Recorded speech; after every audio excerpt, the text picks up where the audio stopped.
Hi friends, welcome back to my channel. So ನಾನು mehndi paste ಮಾಡಿದ್ದೆ ನನ್ನ ಹೇರ್ಸ್ಗೆ ಮೆಹಂದಿ ಕಲರ್ ಮಾಡೋಕ್ಕೆ. ನಾನೇನು ಮಾಡ್ತೀನಿ ಅಂದರೆ ಮೆಹಂದಿ ಕಲರ್ ಜೊತೆ ಮೆಹಂದಿ ಹೆನ್ನ ಇರುತ್ತಲ್ಲ ಅದ್ರ ಜೊತೆಗೆ ನಾನು 4-5 ಇಂಗ್ರೀಡಿಯೆಂಟ್ಸ್ನ ಮಿಕ್ಸ್ ಮಾಡಿಬಿಟ್ಟು ಯೂಸ್ ಮಾಡ್ತೀನಿ. So that to get the extra benefit. ಅಂದರೆ ಇವಾಗ ತುಂಬ ಜನಕ್ಕೆ ಪ್ರಿಮೇಚರ್ ಗ್ರೇ ಹೇರ್ ಇರುತ್ತೆ ಅಂದ್ಕೊಳ್ಳಿ, ಆಮೇಲೆ ಸ್ಕಾಲ್ಫ್ ಇಚ್ಚಿನೆಸ್ಸು, ಡ್ಯಾಂಡ್ರಫು, ಆ ಥರ ಎಲ್ಲ ಪ್ರಾಬ್ಲಮಿಗೂ ನಿಮಗೆ it will be very helpful. So ಈ ಹೇರ್ ಪ್ಯಾಕಿಂದ ನಿಮ್ಮ ಹೇರ್ ಸ್ಮೂತಿ, ಶೈನಿ ಕೂಡ ಅನಿಸುತ್ತೆ. ನಾನು ಯಾವಾಗಲೂ ಇದೇ ಯೂಸ್ ಮಾಡೋದು. ಡೈ ಆ ಥರದ್ದೆಲ್ಲ ಯೂಸ್ ಮಾಡೋ ಬದಲು ಅದರಿಂದ ಡೈ ಆ ಥರ ಯೂಸ್ ಮಾಡಿದ್ರೆ ಗ್ರ್ಯಾಜುವಲಿ ಏನಾಗುತ್ತಂದ್ರೆ ನಿಮ್ಮ ಹೇರ್ಸ್ ಎಲ್ಲ ಡ್ಯಾಮೇಜ್ ಆಗೋ ಚಾನ್ಸಸ್ ಇರುತ್ತೆ. ಸೊ ಬೆಟರ್ ಈ ಮೆಹಂದಿ ಪ್ಯಾಕ್ನ ಯೂಸ್ ಮಾಡ್ಬೋದು. ತುಂಬ ಜನಕ್ಕೆ ಇರುತ್ತೆ ಮೆಹಂದಿ ಅಂದ ತಕ್ಷಣ ಏನಂತಂದರೆ ಆರೆಂಜಿಶು, ರೆಡಿಶ್ ಆಗುತ್ತೆ ಅಂತ. ಬಟ್ ನಿಮಗೆ ಶೈನಿ ಆಮೇಲೆ ಬರ್ಗಂಡಿ ಕಲರ್ ಬೇಕಂತಂದರೆ ನೀವು ಬೀಟ್ರೂಟ್ನ ಆ್ಯಡ್ ಮಾಡ್ಬೋದು. ಮೆಹಂದಿ ಡಿಕಾಕ್ಷನ್ ರೆಡಿ ಮಾಡ್ತೀವಲ್ಲ ಅದರಲ್ಲಿ ಬೀಟ್ರೂಟ್ನ ಆ್ಯಡ್ ಮಾಡ್ಬೋದು. ಸೊ ನಾನು ಆ ಮೆಹಂದಿನ ಪೇಸ್ಟ್ನ ಯಾವ ಥರ ರೆಡಿ ಮಾಡ್ತೀನಿ ಅಂತ ನಿಮಗೆ ತೋರಿಸ್ಕೊಡ್ತೀನಿ, ಬನ್ನಿ. ಮೊದಲನೇದಾಗಿ ಡಿಕಾಕ್ಷನ್ ರೆಡಿ ಮಾಡ್ಕೊಳ್ಬೇಕು. ಸೊ ನಾನಿಲ್ಲಿ ತುರಿದಿರೋ ಬೀಟ್ರೂಟ್ನ ಆ್ಯಡ್ ಮಾಡ್ತಿದ್ದೀನಿ, ಚೆನ್ನಾಗಿ ಕಲರ್ ಬರಬೇಕಂದ್ರೆ. ಆಮೇಲೆ 4-5 ಲವಂಗನ ಆ್ಯಡ್ ಮಾಡಬೇಕು. ಅದು ಡಾರ್ಕ್ನೆಸ್ಗೆ ಹೆಲ್ಪ್ ಮಾಡುತ್ತೆ, ನಿಮಗೆ ಡಿಕಾಕ್ಷನ್ ಸ್ಟ್ರಾಂಗ್ ಆಗಬೇಕಂದ್ರೆ ಹೆಲ್ಪ್ ಮಾಡುತ್ತೆ. ಆಮೇಲೆ ಇಲ್ಲಿ 1 ಇಲ್ಲ 2 ಸ್ಪೂನ್ ಆಫ್ ಮೆಂತ್ಯಕಾಳು ಯೂಸ್ ಮಾಡಬೇಕು. ಮೆಂತ್ಯಕಾಳು ಹೇರ್ಸಿಗೆ ತುಂಬ ಒಳ್ಳೆಯದು. ಸೊ ಮೆಂತ್ಯಕಾಳು ಆ್ಯಡ್ ಮಾಡಿ. ಅದಾದಮೇಲೆ ಕಾಫಿ ಪೌಡ್ರನ್ನ ಆ್ಯಡ್ ಮಾಡ್ತಿದ್ದೀನಿ. ನೀವು ಬೇಕಿದ್ದರೆ ಟೀ ಪೌಡರ್ ಕೂಡ ಆ್ಯಡ್ ಮಾಡ್ಬೋದು. ಆಮೇಲೆ ಇದು ಅಪ್ರಾಕ್ಸಿಮೇಟ್ಲಿ 1/4 ಆದಮೇಲೆ ಆಫ್ ಮಾಡಿ ಅದನ್ನು ಸೋಸ್ಕೊಳ್ಳಿ. ವಾಟರ್ನ ಸೋಸ್ಕೊಂಡು ಇಟ್ಕೊಳ್ಳಿ. ನೆಕ್ಸ್ಟ್ ನಾನಿಲ್ಲಿ ಮೆಹಂದಿ ಪೌಡರ್ನ ತೊಗೊಳ್ತಿದ್ದೀನಿ, ಆನ್ಲೈನ್ ಕ್ವಾಲಿಟಿ ಸ್ಟೋರ್ದು. ನೀವು ಯಾವುದೇ ಮೆಹಂದಿ ಪೌಡರ್ನ ಯೂಸ್ ಮಾಡ್ಬೋದು, ಹೆನ್ನ ಅಥವಾ ನೂಪುರು, ಹಾತಿದ್ದು ಚೆನ್ನಾಗಿರುತ್ತೆ.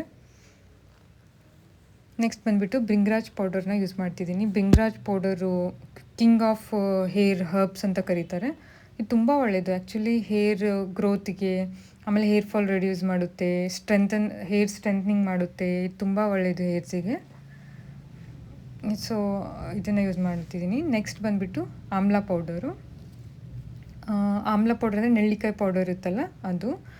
ಇದು ವಿಟಮಿನ್ ಸಿ ಇರುತ್ತೆ, ತುಂಬ ಇದನ್ನು ಹೇರ್ ಸ್ಟ್ರೆಂತ್ನಿಗೆ, ಹೇರ್ ಫಾಲ್ಸಿಗೆ ಅದೆಲ್ಲ ತುಂಬ ಒಳ್ಳೆಯದು. ಅದು 2 ಸ್ಪೂನ್ ಆ್ಯಡ್ ಮಾಡಿದ್ದೀನಿ. ನೀವು ಎಷ್ಟು ಬೇಕಷ್ಟು ರೇಷಿಯೋನ 1-2 ಹೆಚ್ಚು ಕಮ್ಮಿ ಮಾಡ್ಬೋದು. ನೆಕ್ಸ್ಟ್ ಬಂದುಬಿಟ್ಟು ರೀತಾ ಪೌಡರು. ಅದು ಹೇರ್ ಕ್ಲಿನ್ಸಿಂಗು, ಸ್ಕಾಲ್ಪ್ ಕ್ಲಿನ್ಸಿಂಗ್ಗೆ ತುಂಬ ಹೆಲ್ಪ್ ಮಾಡುತ್ತೆ. ಇದು ಬಂದುಬಿಟ್ಟು ಹಿಬಿಸ್ಕಸ್ ಪೌಡರ್, ದಾಸವಾಳ ಪೌಡರು. ಹೇರ್ ಕಂಡೀಷ್ನಿಂಗು, ಹೇರ್ ಸ್ಮೂತ್ನಿಂಗ್ಗೆ ತುಂಬ ಹೆಲ್ಪ್ಫುಲ್ಲು.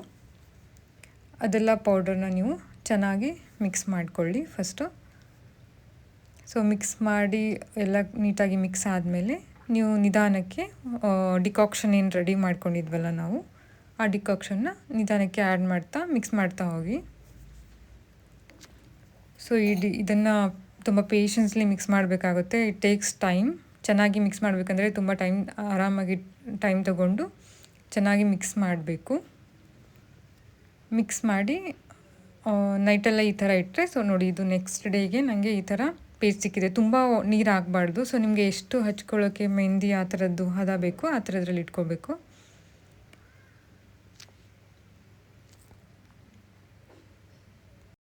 ಈ ಪೇಸ್ಟ್ನ ರೆಡಿ ಮಾಡಾದ್ಮೇಲೆ ನೀವು ನೈಟೆಲ್ಲ ಫುಲ್ಲು ನೆನೆಯೋಕ್ಕಿಡಬೇಕು. ನೆನೆಯೋಕ್ಕಾದ್ಮೇಲೆ ನೆಕ್ಸ್ಟ್ ಡೇ ಬಂದುಬಿಟ್ಟು morning full root to strength apply ಮಾಡಿಬಿಟ್ಟು ಅಪ್ರಾಕ್ಸಿಮೇಟ್ 3 to 4 ಅವರ್ಸ್ ಇಡಬೇಕು. ಟು ಗೆಟ್ ಕಲರ್ ಚೆನ್ನಾಗಿ ಬರಬೇಕಂದ್ರೆ 3 to 4 ಅವರ್ಸ್ ನೀವು ಇಡಲೇಬೇಕು ಹೆಡ್ ಮೇಲೆ. ಸೊ ಒಂದೇನಂದರೆ ಮತ್ತೆ ಅಪ್ಲೈ ಮಾಡಾದ್ಮೇಲೆ ನೀವು ಕ್ಯಾಪ್ ಕವರ್ ಹಾಕ್ಕೊಂಡ್ರೆ ಬೆಟರ್. ಯಾಕಂದರೆ ಅದು ಡ್ರೈ ಆದರೆ ಸ್ವಲ್ಪ ಹೇರ್ ಡ್ಯಾಮೇಜಸ್ ಆಗೋ ಚಾನ್ಸಸ್ ಇರುತ್ತೆ. ಸೊ ಡ್ರೈ ಆಗಬಾರ್ದು ಅಂತಂದರೆ ನೀವು ಬೇಕಿದ್ರೆ ಹೆಡ್ ಕವರ್ ಬರುತ್ತಲ್ಲ ಅದನ್ನು ಹಾಕೋಬೋದು.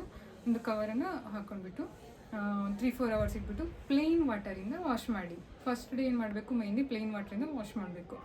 ಸೊ ಅದು ಹಚ್ಕೊಂಡಿದ್ದ ದಿನ ಎಲ್ಲ ನೀವು ಅದನ್ನು ಹಾಗೆ ಇಡಬೇಕು. ಆಮೇಲೆ ಅದು ಡ್ರೈ ಆಗಿರುತ್ತಲ್ಲ, ಸೊ ನೆಕ್ಸ್ಟ್ ಡೇ ಏನು ಮಾಡಿ, ಹೇರ್ ಆಯಿಲಿಂಗ್ ಮಾಡಿಬಿಟ್ಟು 1 ನೈಟ್ ಇಡ್ಬೋದು ಅಥವಾ 2-3 ಅವರ್ಸ್ ಸಲುವಾಗಿ ಇಟ್ಬಿಟ್ಟು ಅದನ್ನು ವಿತ್ ಶಾಂಪೂ ನೀವು ಹೆಡ್ ವಾಶ್ ಮಾಡಬೇಕು. ಇದು ಪ್ರೊಸೆಸ್ಸು. ಆಮೇಲೆ ಮೆಹಂದಿನ ಆಯಿಲ್ ಇದ್ದಾಗ ಹಚ್ಕೋಬಾರ್ದು, ಸೊ ನಿಮ್ಗೆ ಅದು ಕಲರಿಂಗ್ ಬರೋಂಗಿಲ್ಲ. ಸೊ ಆಫ್ಟರ್ ಅಪ್ಲೈಯಿಂಗ್ ಮೆಹಂದಿ ಏನು ಮಾಡಿ 1 ಡೇ ಬಿಟ್ಬಿಟ್ಟು ಆಯಿಲಿಂಗ್ ಮಾಡಿ ಆಮೇಲೆ ಶಾಂಪೂ ಮಾಡಬೇಕು. ಮೆಹಂದಿ ಹಚ್ಚಾದ್ಮೇಲೆ ಶಾಂಪೂ ಮಾಡಬಾರ್ದು. ಸೊ ಇದೆಲ್ಲ ಆದಮೇಲೆ ನೀವು ಖಂಡಿತ ನೀವು ಒಳ್ಳೆ ರಿಸಲ್ಟ್ ಬರುತ್ತೆ. ನಾನು ಯಾವಾಗಲೂ ಯೂಸ್ ಮಾಡ್ತೀನಿ. Shiny, smoothie, natural hair colouring ಆ ಥರದ್ದೆಲ್ಲ ಆಗುತ್ತೆ.